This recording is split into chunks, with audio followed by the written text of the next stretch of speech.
Hello everyone, this is Brian from Watch Complications. I'm glad you could join me for this video, which is a review of the Marloe Morar.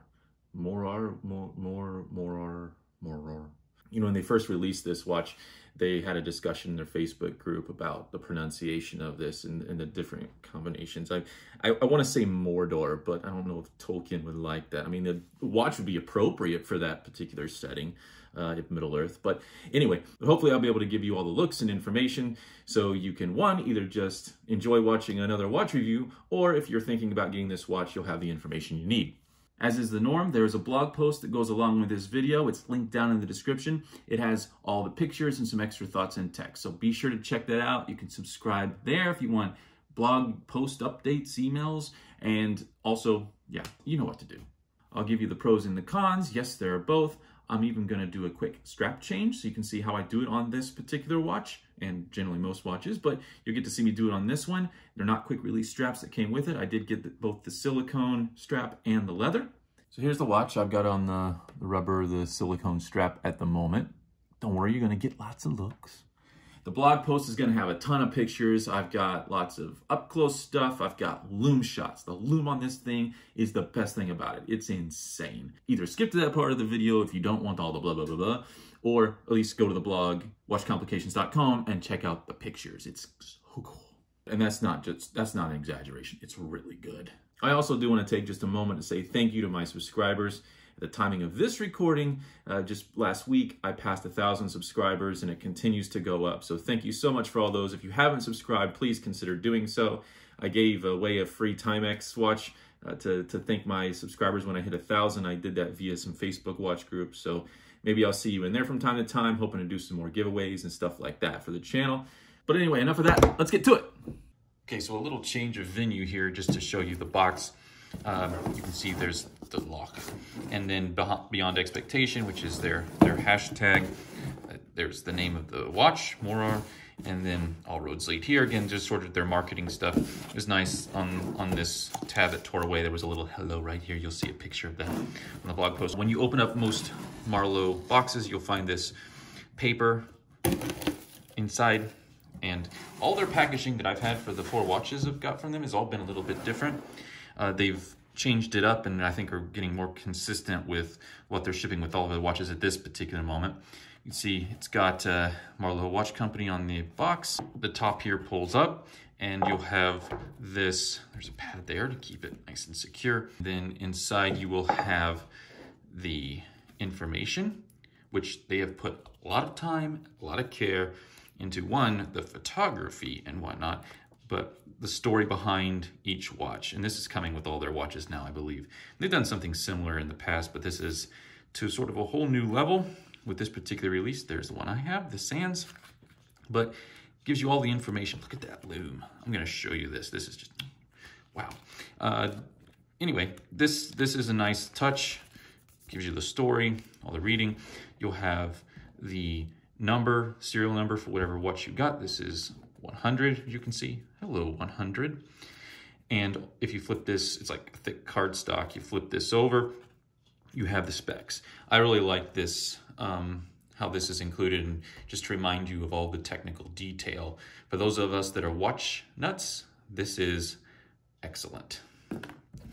Okay, and then this tab helps you pull that up, and then you go inside and you will find the watch. Of course, the protector is on the front and the back. This box is a little bit big. I would have probably gone a little bit smaller if it was me, just to save on material and cost, but they have thought through the whole experience. I do list the packaging as one of the pros. Now, it might seem a little over the top for someone like me or a regular watch nut that's getting watches all the time, where you know this is gonna go in the basement, you're not gonna use it, it's just taking up space, and it seems a little over the top.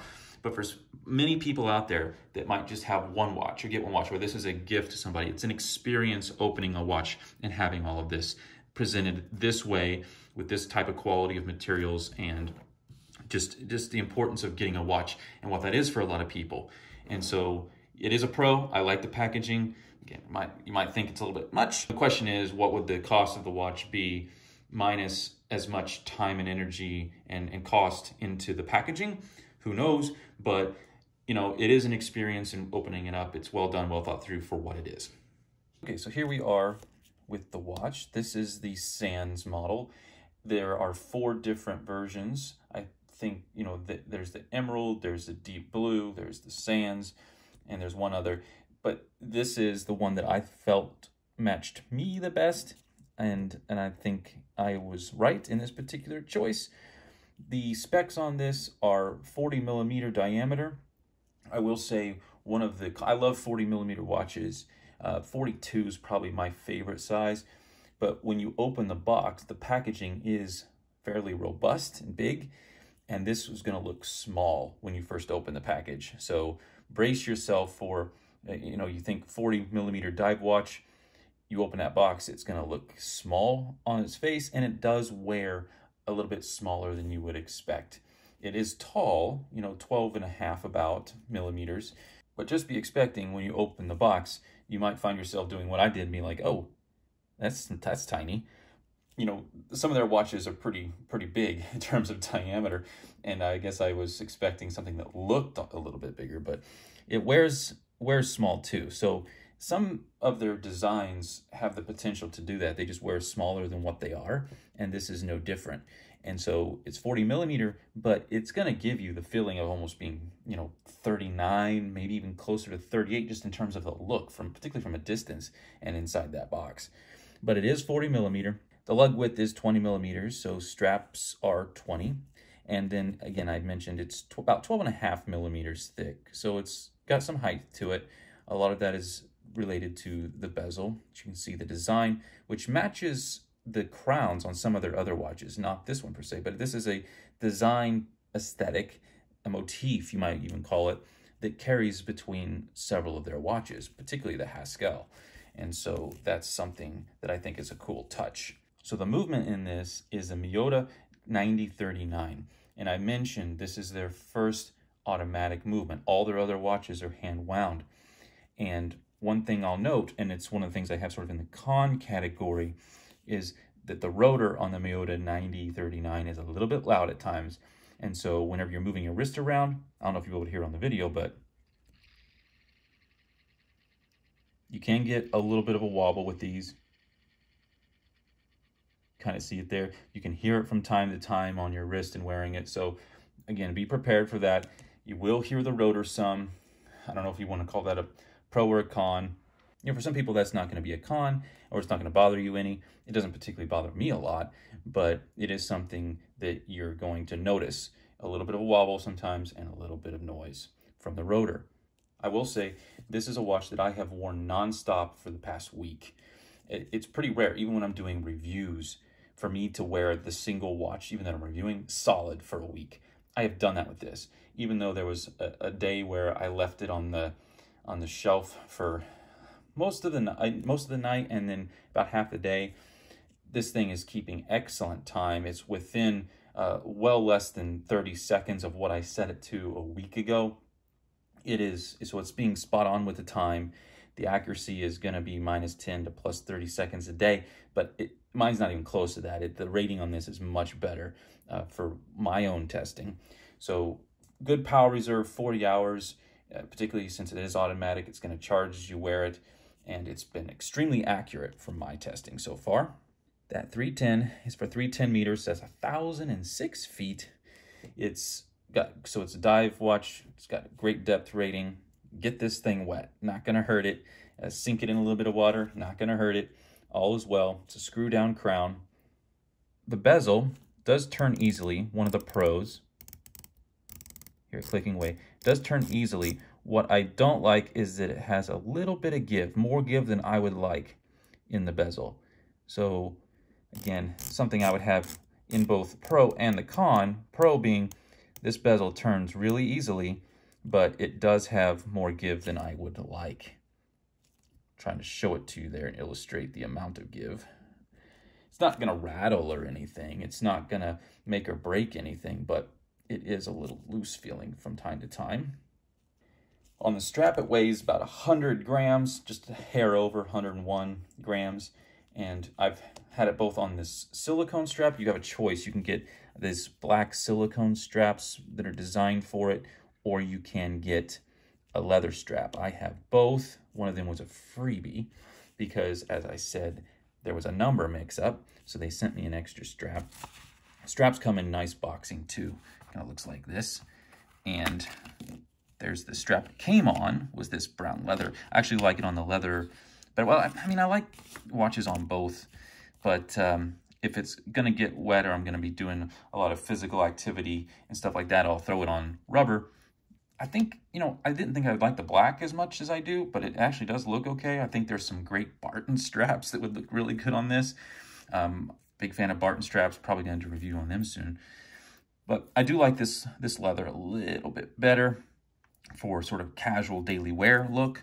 I'm going to change the strap for you here real quick so you can see how I can do it. These aren't quick release, so I'm not sure why they didn't go with a quick release strap.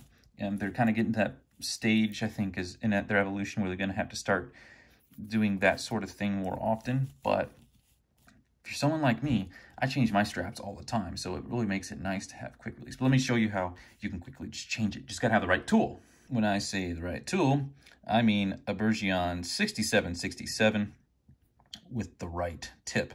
There's an S and there's an F. I almost use the F for everything. This is the F tip. There's one for straps too. But the way you quickly change this is, again, you don't want to scratch the lugs. You don't want to tear on the straps with the fork, but you just use your thumb, put some pressure and kind of pull the strap toward you a little bit, and you can get this in there around the little edge, and boom, pops right off. So it's not particularly hard to do, not as quick and easy as quick release straps. Let me pop this in. I'll show this a little bit more zoomed in. So again, you want to give yourself a little space. Just use your thumb and your index finger and just pull with a little pressure, and just you'll give yourself a little bit of space to work with. So it's not as hard as some people would make it out to be. Just slide it in there like so, and boom, we have one side of the strap done. Bracelets are much harder, removing end links and stuff. Silicone rubber straps, easy to work with. You can see the little ledge there, so I'm pulling that in. You just get the fork under there, pull it out, and down. No scratches, no dinging it up. You can change it pretty quick. Again, right tool and a little bit of practice, and just knowing where to put pressure on these sorts of straps and things. Okay, there we go. And just like that, we have a watch on another strap. And it's a whole different look. You want to change up your watch quickly, don't always necessarily need a new watch, just a different strap. You can see the color combinations look great. The blue and the gray with the brown, the bead blasted case. It's a great look. Let's continue talking, a little bit about the watch, the specs. So automatic, British design. It's got the information about the depth rating on the back, 310 meters. It's got the picture of the lock. I think I'm pronouncing that. I don't know if I'm pronouncing it right. Lock. See, this is serial number 100. So pretty good design. I like, this is a really interesting sort of case back design in terms of the number of slots for a case tool. So get the right tool in there, you screw that thing down pretty tight. See the lug design there. I mentioned it was a screw down crown.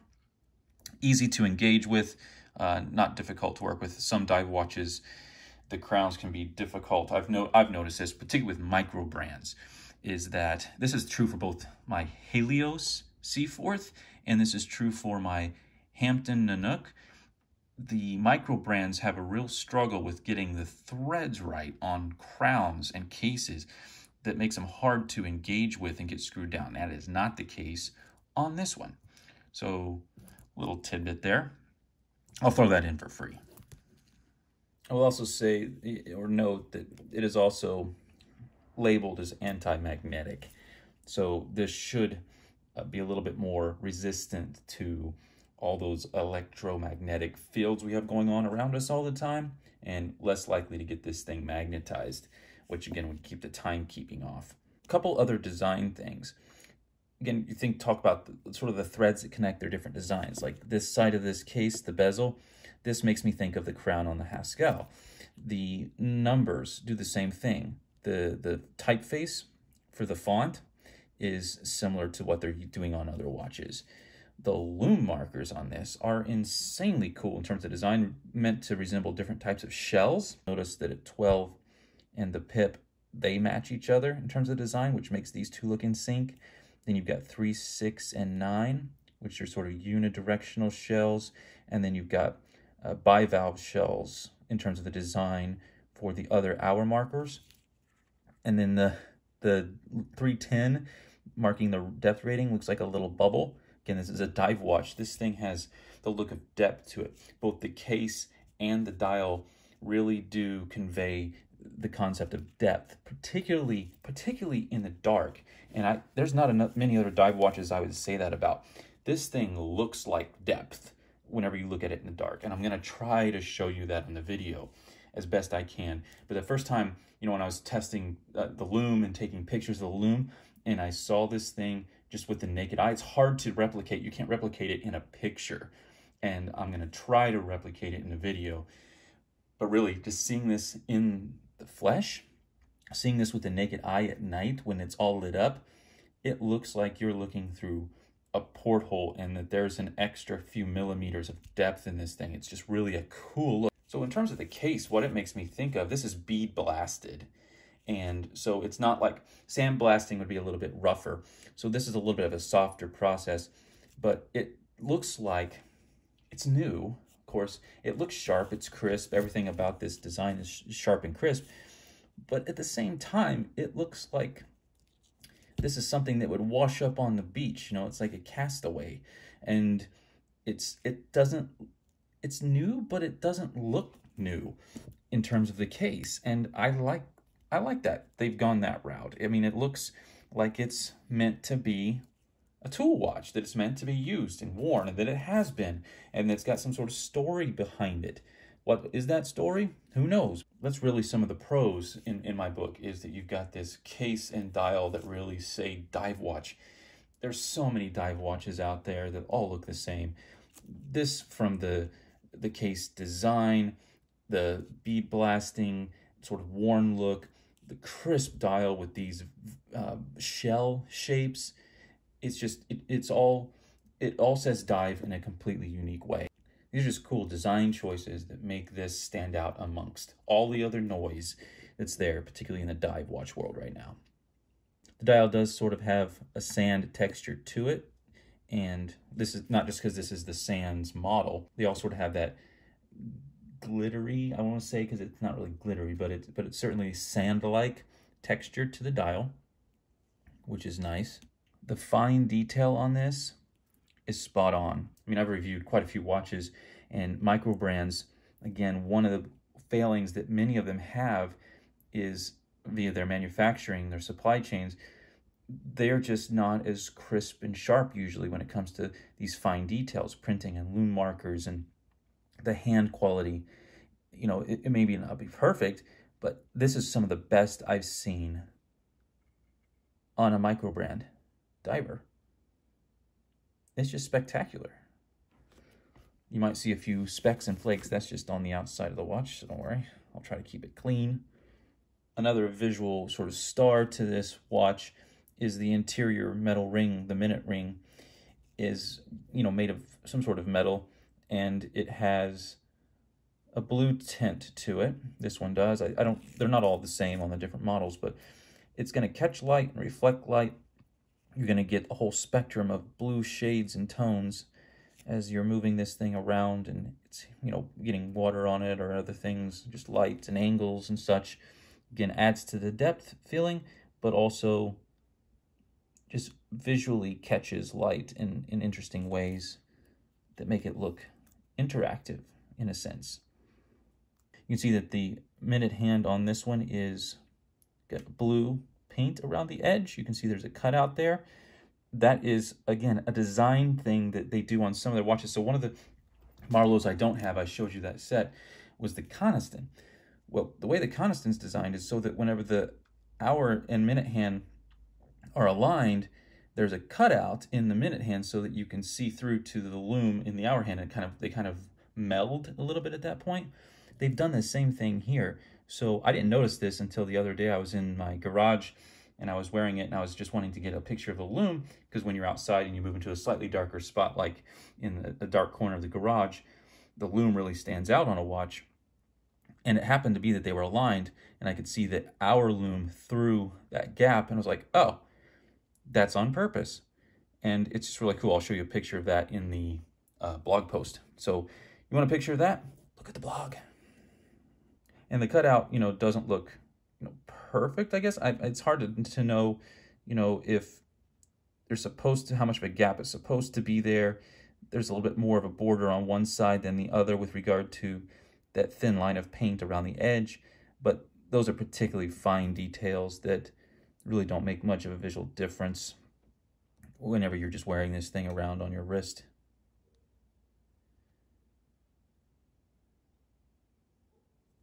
I'm actually kind of surprised I have this watch. I don't have every Marlowe. There's some that just don't really particularly speak to me. The Derwent never did. The Coniston doesn't.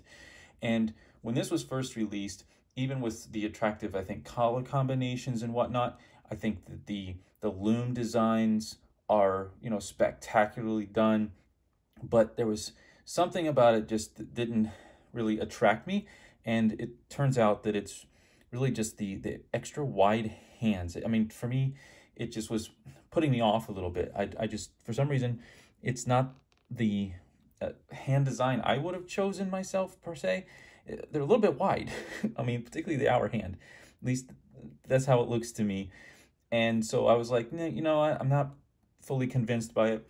So I had worked out to get a review sample, and, I let it percolate for a few weeks. But then eventually I was like, I want to do a review sooner rather than later. I might actually like it if I see it in the flesh, try it on. And it turns out that that's the case.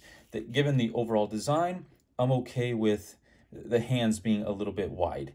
And so even though I think it can be a little bit out of place looking at times, or not necessarily my favorite thing, the overall design works for me generally, and so I'm okay with it. And I've sort of forgiven the extra wide hands and sort of bluntness, I guess, compared to the markers. Now, it's not that they're not sharp and well done, it's just they're a little bit wide. So anyway, I decided, I'll get the review done sooner rather than later. And, if I don't like it, I'll move it along or whatever. But yeah, so I'm surprised I have it. I'm surprised I like it as much as I do to a certain extent. But no, it's a great watch. So I've just given this a quick charge. And with respect to lume, you can see that the minute and the pip are sort of the same tint of green. And then everything else will have the same sort of shade of blue. And I'm going to show you what this looks like in the dark. Attempt to try to convey how good this is. They're using some sort of a proprietary lume from the manufacturer. So it's ISO certified to a certain degree. This is lume that is much better than I expected it to be. It is intense. The color choices are spectacular. It is extremely sharp, and it lasts for a long time. This is great lume, particularly after the time change recently. It's getting darker earlier now. And with all my movements over the past week, there's not been a time late into the night when I'm moving around the house, doing little chores and things, where I moved into a darker space, or where I was walking through the house and it just dark with lights off, that this thing was not lit up. This thing you can see well into the night, doesn't need to be in direct light to get charged. It just picks up, it absorbs whatever light is there, and it just is just some of the best lume I have on any of my watches. I have a lot of good watches, at least I think I do. I have some really nice watches and spectacular compounds, Swiss made and all that stuff. This stuff is insane. It's like really, really good. Sure, they're gonna have good pictures on their website and stuff, but you want some just like regular old photos of this thing lit up, go look at the post. Go look at the blog post and watch Complications. It's really cool to see this lume in action. Let's move to a little bit darker setting, and I'll try to hopefully convey how good this lume is in the dark.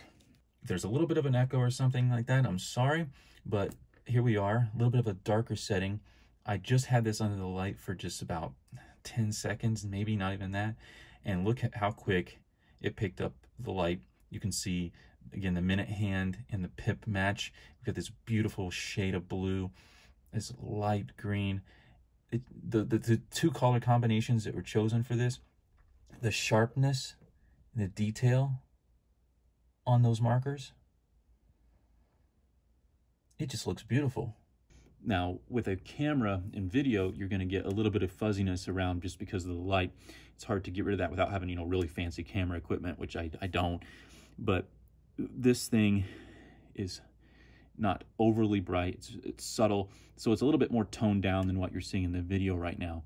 And it looks like it's crisp, clear, and underneath glass with maybe even water sitting between.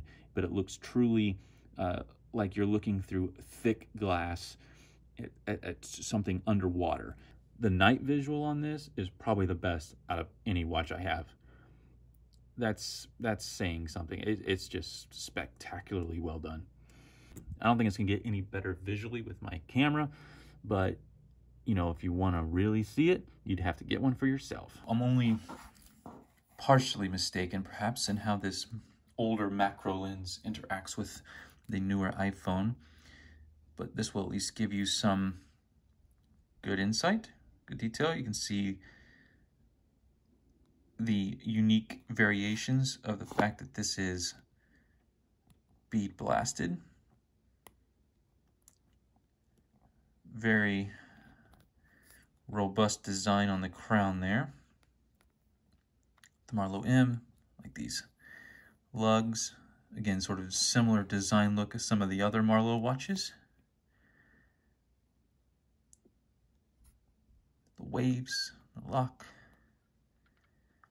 I love the extra added slots for the case tool on this. Just looks like a heavy duty tool watch. It really does. These deep cutouts for the numerals and markers for the bezel. Pip there. Matches at 12 o'clock. See the color of that ring. The blue down here. I mean, look how crisp those lume markers are. Sort of the sand texture. You can see the bubble, the 310. Again, to know what that looks like on the minute hand, that cutout when it sweeps over the top of the hour hand, look on the blog. You'll see that there. If you catch any, I've looked up close to this, if you catch any imperfections or what look like it, that's just dust and things on the outside of the case. It's not anything wrong with the watch. Let's see what a super duper up close look is like with this lens. Let's see if it stays. Also trying to keep my hands from shaking.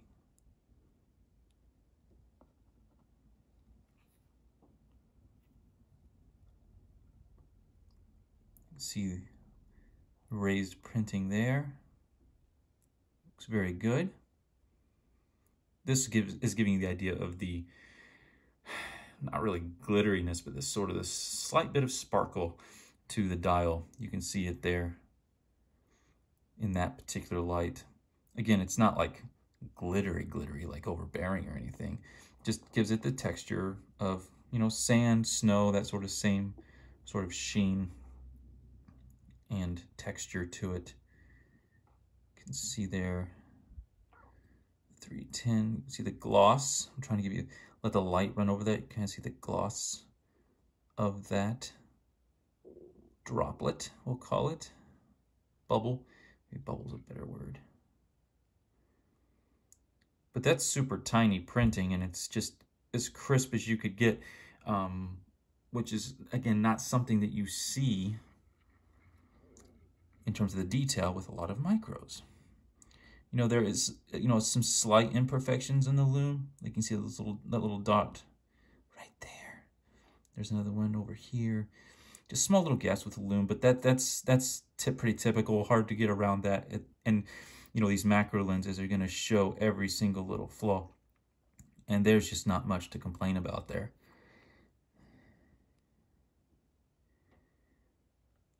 So again, what are the big pros?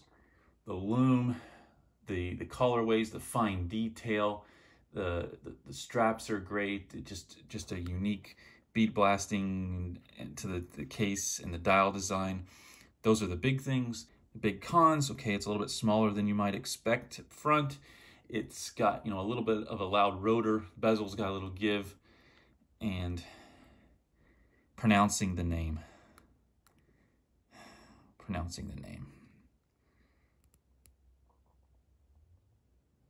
Hard to argue. I love this rough machine look.